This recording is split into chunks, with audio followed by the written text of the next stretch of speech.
Reverie True Crime is a proud member and co-founder of the Darkcast Network. The light shines brightest on our indie podcasts. Please check out the show notes for the website and discover more indie podcasts with a dark side. Everybody knows that true crime can be a real buzz killer, so why not pair it with a nice glass of wine? Join us, Macy and Nicole, the hosts of Buzzkillers, a true crime podcast, as we drink our way through new bottles of wine every week, while navigating true crime cases, conspiracy theories, and even some spooky haunts. The deep dives are kept light with banter and personal tales, and even the occasional boozy hiccup. Listeners are encouraged to grab a drink of any kind and tune in every Sunday as we tell the tales of the wicked that plague this world. Buzzkillers can be streamed on Apple Podcasts, Spotify, Amazon Music, and anywhere else you like to listen. Check out our website, www.buzzkillerspodcast.com, for more information.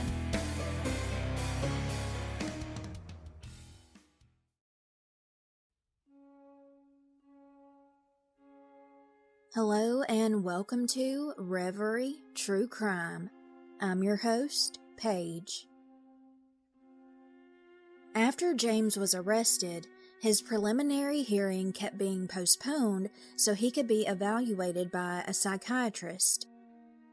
One of the key topics to come up was the notebook he always wrote in prior to the shooting. He mailed this notebook off to the doctor he was seeing at the time, Dr. Lynn Fenton, on July 19, 2012, right before the massacre occurred. The notebook was found before the postal workers were able to send it off to the doctor. It's time to take a look inside of that notebook, then to talk about the results of James's psychological evaluation and if he was found competent to stand trial. Let's dive in. After failing his exams, James began writing once or twice a week inside of a notebook, so in the future, he said psychiatrists could treat people like him effectively if they studied his symptoms and his thoughts. As we have learned, Dr. Lynn Fenton was the psychiatrist that he was seeing at the campus from March to June of 2012. James had a hard time communicating with her, since he believed she was not wanting to really listen to him since she had already prescribed him medications. He claims he tried to talk about his feelings and what he was going through, but the struggle he had with verbally communicating those issues made him shut down. He started writing about things he noticed Dr. Fenton was not asking, and what he felt he could never tell her out loud, such as buying weapons, that he thought he was, quote, crazy because killing people was crazy, that he wanted to be locked away, and specific details of his plan. He wanted to tell these things, so he said, but he did not want to be locked up before doing so, because that would make him even more depressed. So he kept everything to himself, only spilling his innermost thoughts out onto the paper. 1 week before the slaughter, he wrote in regard to his doctors and treatment, quote, prevent building false sense of rapport, speak truthfully and deflect incriminating questions. Oddly, they don't pursue or delve further into harmful omissions. Attempt to see if I can pass exams as myself and not by fear. Fail. I was fear incarnate. Love gone. Motivation directed to hate and obsessions, which didn't disappear for whatever reason with the drugs. No consequence, no fear, alone, isolated, no work for distractions, no reason to seek self-actualization, embrace the hatred, a dark night rises. In the notebook, James went into some aspects of his previous mental health treatment at the university. Quote, anxiety and depression, both serotonergic systems anyway though, no effect when needed. First appearance of mania occurs, not good mania. Anxiety and fear disappear. No more fear, no more fear of failure. Fear of failure drove determination to improve. better, and succeed in life. No fear of consequences. Primary drive reversion to hatred of mankind. Intense aversion of people. Cause unknown. Began long ago, suppressed by greater fear of others. No more fear, hatred unchecked. Start small. Buy stun gun and folded knife. Research firearm laws and mental illness. Buy handguns. Committed. Shotgun, AR-15, and handgun. Wild card. Explosives. Simplest and least suspicious. Gasoline and oil. Acquire remote detonation system and body armor. Practicing shooting at Byers Canyon Rifle Range. Can't tell the mine rapist the plan. If plan is disclosed, both normal life and ideal enactment on hatred failed. The mind rapist, he explained, was the psychiatrist. He was getting angry at the time about psychiatry and believed therapy had failed him. The questions: what is the meaning of life? What is the meaning of death? Symbol 0, 1, infinity. When James explained what the symbol was, he called it ultraception, which represented an alternative concept or idea. He was trying to find a purpose and a reason to live. To Goober, Chrissy, Bobo, love yas. Goober is what he has called his mother since he was a young child. He wanted to write that he loved them all in case he died. Insights into the mind of madness. What is equal to? All men are created equal. All men are uncreated equal. There were stick figures drawn on this page which didn't represent any person in specific. They had ones, zeros, 11s, 9s, and negative zeros under them, and he explained that it was to understand and get the worth of a person's value. The number 1 means they are worth something, and they have value. 0 means they are dead and have no value. A 1, 11, or a 9 means that you can add to a person's value or not. Add the 10 people who died to your value, or if a negative perception, subtract from your value. A person's self-worth can change with murder and increase or decrease or stay the same. James said this page was dealing with an explanation of self-worth, and when he was depressed, he did not feel he had value. 0, no value. 0, 0, ultimate good. Negative 0, 0, ultimate evil. Can a person have both no value and be ultimately good, and or ultimately evil in value? Unknown. What does the value of a person even matter? Justice. People are ultimately good or evil in value, then one may suffer from injustice. If life has no value, all is just. Life and death are not democrated. Any and all actions have no impact on anything. Moral imbeciles are those who side with 0 or negative infinity, which is worthlessness or evil. The ideals of society are founded on positive infinity, which is priceless or ultimate good. Why do persons commit to 0 or negative infinity? All men are created equal, and all men are uncreated equal, but in between there is inequality. Life's fallback solution to all problems: death. Multiplying both sides of the equation by 0. When mankind can't find truth, untruth is converted to truth of violence. Based on incorrect theorem, 0 equals 0 problem equals solved 0 equals 0. Violence is a false response to truth, while giving the illusion of truth. This is widely understood with murder being unjust. However, mankind has found a better alternative, and there is still mass violence, war, and unfortunately, these forms of violence are misleadingly still justified. I have spent my entire life seeing this alternative so that the question of how to live and what to live for may be addressed.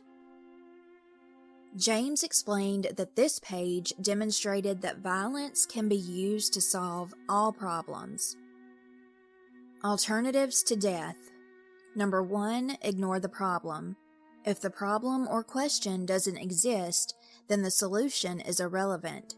Didn't work. Forms of expression tried included reading, television, and alcohol. Number 2, delay the problem. Live in the moment without concern for answering the problem at present. Didn't work.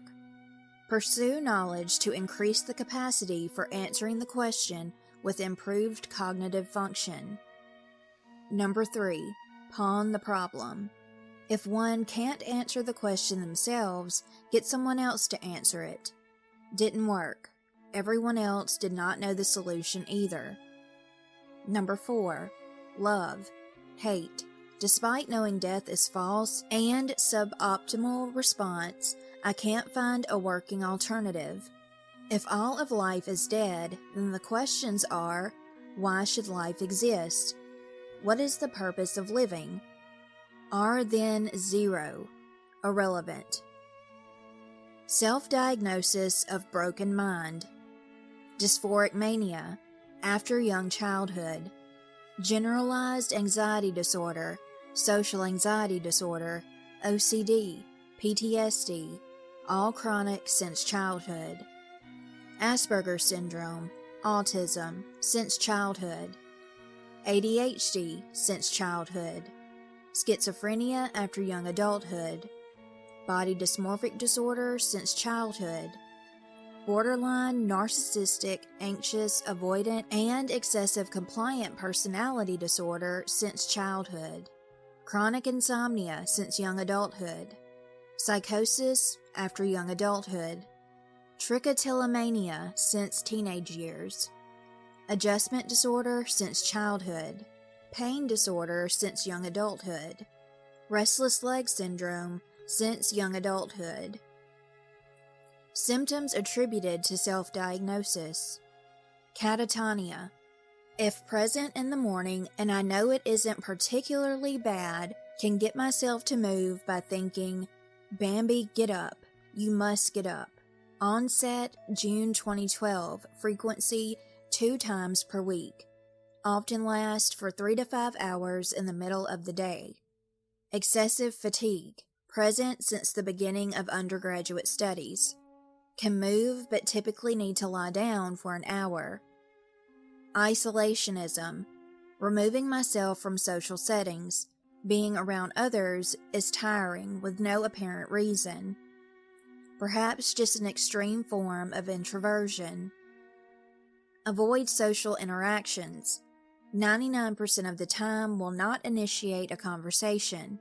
If discourse is unavoidable or avoidant action socially unacceptable, responses will be short or in question form to have other person be the one talking.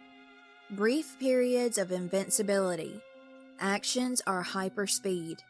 Developed in the last 3 months. Occurs typically 3 or 4 days a week. Lasting all day with possible interludes of catatonia. May through July 2012. Tiredness most of the time for about an hour. Onset unknown. Quick, fleeting moment in peripheral vision, kind of like a light flicker. Other times, dark, spotchy movement in peripheral vision like a crow or beetle. Occurrence rate usually 1 to 3 times per day or night. Onset unknown, but began experiencing this less than a year ago. When gaze is shifted to identify the movement, no source or potential source for its cause is present. Proclivity to scan environment with no target or object in mind. Typically occurs alongside apathy in a boring situation when someone is giving a presentation or otherwise rambling about the frivolous information. Rate, often. Onset, child. Recurring return to mirror to look at appearance. Particular attention focused on hairstyling. More than 10 times a day. Onset less than a year ago. Concern with teeth. Only chewed with left side of jaw to prevent the right side. Occurred as a child, not present after getting braces. Concern with nose. Often drippy, a leaky faucet requiring continuous wiping. When nose interferes with quality of living, pores are squished to the point of skin peeling. Occurs situationally since childhood. Concerned with ears. Can't hear very well since childhood. Concerned with eyes. Imperfect biology. Had to wear glasses. Oculus sinister is dominant eye. Concerned with cock. Suffered accidents as a child. Allergic reactions to soap scarring. Excessive stimulation in response to Most Beautiful Woman in the World that I had read in a book. Other event, a slab of skin tore away, did not heal. Results of accidents were not prevalent to absence in appearance when erect. Inability to communicate what I want to say, though I can understand it. Typically have an image in my mind but can't say the images or draw them. Would be nice if there was some form of telepathy to transfer the image. Difficulty in concentrating or focusing on anything longer than 15 minutes. Created a learning strategy of studying 15 minutes then watching TV and repeat. Very effective, but only in isolation. From May to June of 2012. Odd sense of self. View myself as divided. There's a biological one, which is drawn by biological needs. For example, hunger drives are to go eat, thirst, to drink, etc. The real me is fighting the biological me. The real me, namely thinking me, does things not because I'm programmed to, but because I choose to. The latest battle I lost was when I finally succumbed to falling in love. Evolution, the biological program's coder, is very difficult to fight. Can't fall asleep when I want to fall asleep. Sometimes my legs and arms will twitch involuntarily. Once a month. Much more common is having to adjust sleeping position more than 10 times a night because of physical discomfort. Onset, childhood. Random, no apparent cause of back pain. More typical is throbbing, achy lower back. Hair pulling. First was back of head at bald spot. 10th grade, someone mentioned it was going bald. I switched location. Sideburns, late high school. Widow's peak, early college. Under chin and jaw, late college. Most recently, eyebrows and eyelashes. Today's episode is sponsored by Payer. If you have a business, you need a website. What's the best way to get a website up and running? Choose a website hosting company that makes it simple, like Payer Networks. Payer has over 20 years of experience managing the entire digital ecosystem for thousands of online businesses around the world. Payer makes it easy for you with do-it-yourself website building tools and features, including simple drag-and-drop page designs, and they have guaranteed US-based support technicians ready to help you whenever you need it. 24 hours a day, 365 days a year. Right now, when you sign up with Payer Networks, you'll receive 1 free month of web hosting. See for yourself how easy it is to build your own website for free. Visit payer.com/free to get your first month of website hosting for free by using the code QUICKSTART. That's PAIR.com/free. Promo code QUICKSTART to get started today. Crazy concepts. Futility. The mind is a prison of uncertainty. Trillions of cells guarded for eternity. Oh, where art thou, Master Key? Destroy the mind and be free. Homo sapiens.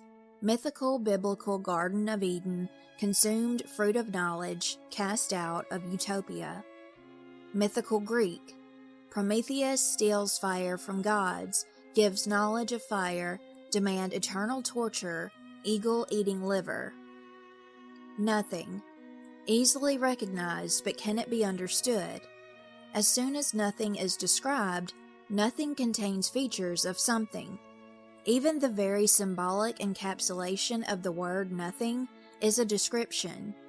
Many people may view it as black or darkness, but these are things in and of themselves. Nothing.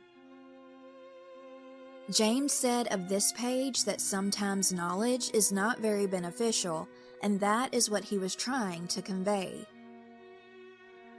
The blind. Close your eyes, leave them closed. Open them. The sightful know when their eyes are open. The insightful know not whether they see with their eyes open or closed. To James, this meant that you cannot always trust your senses. The number line, weak to average to strong. The weak are most likely to perish in trying times. Likewise, the strong most likely to overcome. Why do the average and strong support the weak? This is easily answered. In trying times, the weak will fall. They act as a buffer. Furthermore, when the weak die, the average and strong become weaker. Survival fitness is fixed when compared to man versus nature, but man versus man is relative. James explained this number line, and it is about why people support the misfortunate and unfortunate. When disasters strike, the weak people die, which impacts the remaining stronger people who become weaker as a result. Everything. Everything suffers the same paradoxical quandaries as nothing. The ripple/butterfly effect and unity. Reference to the butterfly flapping its wings and causing a tornado halfway around the world. Space and time are inextricably linked. Go ahead and attempt to visualize or understand time without some sort of matter depiction attached. Similarly, space is non-existent without time. Imagine space. You've probably imagined a snapshot, a single time point of physical objects. Every being is a unique particle of space-time, between or filler amongst being established continuity of the universe. Any action or lack of action ripples throughout the entire universe at a given space-time. In one's own selfish nature, we choose to view ourselves as distinct or separate from the universe, a single universe of ourself per se. This is incorrect. We are all one, unity. As such, there is no difference between life and death or space-time. All things, actions, and phenomena are not multiple ripples. Instead, the universe is a single unitary preponderance of which we are each a part of. This may be unfathomable to some and result in the seeking of escapism and attempt at reductionism of unity into fractured entities. To me, this unity is infinitely complex. Much more preferable is a single system, unity through nothing. James explained that this was interesting to him because everything is a paradox, since inside everything is nothing. James acknowledged that his thinking was abnormal and off the beaten path. His depression started to get worse before he carried out the shooting. James did not, at the time of this evaluation at least, believe in right or wrong existing. He was asked what he meant by right and wrong. His response, quote, "Things are relative, they're not absolute." He couldn't explain further what he meant by the explanation. When asked why he killed all of those people, he didn't know what to say. However, he did say he thought by killing a lot of people, he had a 50-50 chance that it could actually work, and he would feel better in a lot of ways. James said he knew that killing was against the law, but thought it was okay to do it. He also believed he would get arrested or die since, quote, "that's what happens to people who kill people. I didn't think of prison as a consequence because I was so depressed that nothing mattered." James was asked if he would do it all again if he had the chance. He stated that he would do it all over if he could, and acknowledged he knew it was legally wrong. He said, quote, "No one has a purpose or meaning. Why does it matter if they die then?" When it came down to whether or not James regretted what he did at all, he replied yes and no. Yes, because I didn't get better, and jail is not a very good place to be. The reason why James didn't regret what he had done was he said he increased his worth. He also said that if he was in their shoes, he would not want someone to take away his rights to live, that he would want that kind of say over his life. James expressed how he was unbothered by the death penalty because, quote, "there is no reason to live." He was bored with life now and said there was nothing to do that was worthwhile or meaningful. Dr. Jonathan Woodcock, a psychiatrist and neurologist, said the most striking clinical manifestations demonstrated by James included flatness of his affect and dissociation of affect. One example was, halfway through the consultation, James seemed very uneasy and a little angry. The doctor asked him how he felt, and he looked at the doctor with disdain, saying he was bored. The way James dissociated throughout the consultation was profound. He appeared to not have any angst, conflict, or regret about anything he had done. However, he demonstrated affect when his family was asked about and in what ways he thinks his actions affected them. The only time he seemed to have any regret was when he talked about how this has and will continue to affect his family. When James was asked to talk about the families of the victims and the impact his actions had on them, that regret disappeared, and he dissociated again. James told Dr. Woodcock about his history of suicidal ideation that he would turn into homicidal thoughts for many years. It consumed him. The doctor's assessment was that James's long-standing homicidal thinking appeared to be a way of coping with his chronic suicidal thoughts. He had chronic preoccupation with suicidal thinking, which was a struggle for him. He hid this from everyone in his life. James expressed how his fantasies of suicide made him uncomfortable, but redirecting those fantasies to homicidal ideations made him feel better. The doctor described James as coherent and oriented. He seemed to understand his legal situation as well. Although James didn't really want to talk about the possible presence of delusional thinking, he did deny that he was having hallucinations. Dr. Woodcock believes James filtered a lot of his answers because everything he said appeared to be well thought out, rehearsed in a sense, and not spontaneous at all. The way he presented himself was consistent with a major psychiatric disorder, most likely a schizoaffective disorder, although his presentation was clearly unusual in the context of his very flat affect and his dissociation of affect. The doctor's hypothesis was that James experienced a significant clinical decompensation which had made it very difficult for him to prepare for his preliminary examinations in graduate school. He feels when James completely gave up on resisting his urges to kill others and himself, he became consumed by the planning for everything he did on July 20th. Dr. Woodcock went to see James in the jail on July 30th to evaluate him again.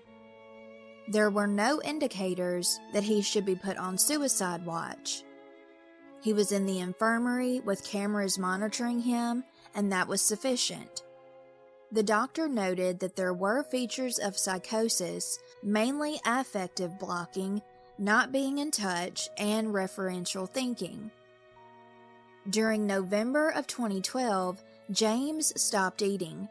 He was paranoid that his food was being poisoned and was moved to another cell where he was receiving a sack lunch that was labeled SS, which he interpreted as referring to the Gestapo. He began to think SS was an abbreviation for suicide sack lunch. Shortly after, he was made to go to the Denver Health Medical Center.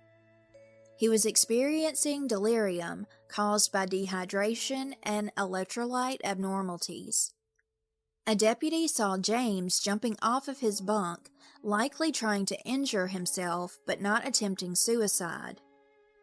He was demonstrating overt psychotic thinking and even thought that the previous week he had been in a puzzle game wearing a green vest that somehow involved Peter Pan. During his time at the medical center, he was prescribed an antipsychotic and antidepressants. James had to be held down by loose restraints because he was grabbing at people, very confused, aggressive, and pulling at his IV when he wasn't under the restraints. When he wasn't restrained, his behavior was out of control. James was banging his head against the walls, ramming his head into the walls, licking the walls, and eating paper. He also would stick his finger up his anus and smear feces everywhere, along with defecating on the floor, and then smearing it around. James was also refusing to wear clothes, eat, or drink. He was asked why he hadn't been eating or drinking, and he said, quote, "I don't know what the juice is. I was in a box without any juice and couldn't reach it." He was asked about the day before and why he didn't eat then. He replied, "Yesterday. How long was yesterday?" James began to complain that his thoughts were not making sense and needing to, quote, "be in line with what other people think." He was asked why he was in jail, and his response was, quote, "Because I pulled away from the people I knew, and I drank their blood. I took the blood that was not mine to take. It was unfair. I was selfish." James said he didn't want to commit suicide because he wanted to help people that take things from other people. James was required to get CT scans, which all came back without abnormalities. He kept reporting that he was having auditory hallucinations, hearing voices that told him to get up, walk around, not eat, and other commands. His medications were constantly being readjusted in hopes to find the right dosages and combinations of medications that would help.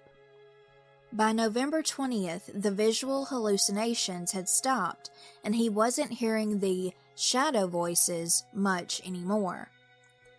He was more relaxed. He was also behaving a lot better out of the restraints.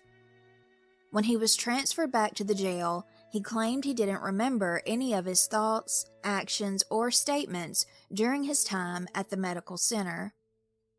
James was not connecting interpersonally with a single person at the jail and did not care to even try. He did have opportunities to spend recreational time outside of his cell, but rarely ever decided to venture out of his cell. The more time psychiatrists spent with James, the more they realized he may have a thought disorder and may be on the autism spectrum. He appeared confused about very simple questions, along with the difficult time he has communicating verbally. He would have monthly checkups with his doctors to see how he was functioning and if there were any safety issues.